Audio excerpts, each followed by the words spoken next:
මෝදු කක්කුට්ටෙකුත් එක්ක බූවල්ලු සලාදයක් හදාගත්ත නම් පංකාද පහයි. මේ තියෙන්නේ මගේ ක්‍රිස්මස් ඊව් ඩිනර් එක. මං හිතුවා අද මං එළියට යන්න නැතුව ගෙදර මොනවා හරි හදලා කනවා කියලා. හැබැයි සීෆුඩ් ක්ලීන් කරන එකට නම් මම චුට්ටක්ම ආස නැහැ. මට මේක ක්ලීන් කරව ගන්න බැරි වුණාද?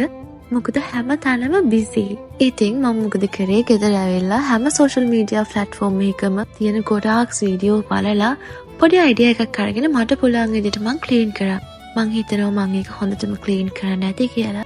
ඉතින් අවශ්‍ය අඩුම කුඩුම දාලා මෙන්න මේ විදිහට මගේ කෑම එක මං හදාගන්නවා. ඔයාලා හිතනවා නම් තනියම ඉද්දී ඔයාට තනිකමක් දැනෙයි කියලා? නෑ. ඔයාට කරන්න වැඩ ඕන තරම් තියෙනවා. කවුරුවත් ඔයාට ඇඟිල්ලෙන් එන කියන්නේ මේක කරන්න කියලා. ඔයාට උයන්න පුළුවන්. ඉව්වට පස්සේ ඉතුරු වෙන වලම් පිඟන් මුට්ටි හට්ටි ඔක්කොම හොදාද්දී හොඳ පණ යනවා. ඔයාවම එන්ජොයි කරන්න ගත්ත වෙලාවේ ඉඳන් ඔයාට තේරෙන්න ගන්නවා ඔයාගේ වටේ ඉන්න පුද්ගලයෝ නිසා ඔයාගේ ටයිම් එක කොච්චරනම් වේස්ට් වෙනවද කියලා.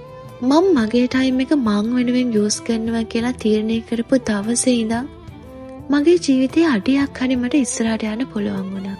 මං හිතනවා ඔයාලටත් එහෙම වෙයි කියලා.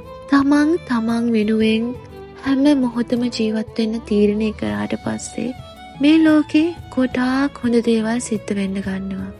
ඔයාට පේන්න ගන්නවා ඔයාගේ වටේ එක එක විස්මූණවල් බඳන් එක එක තනතුරු කියාගෙන එක එක විදියට ඔයාගේ ජීවිතේ කන්ට්‍රෝල් කරන්න ඔයාගේ කාලය අයුතු ලෙස ප්‍රයෝජනට ගන්න බලන් ඉන්න මිනිස්සුන්.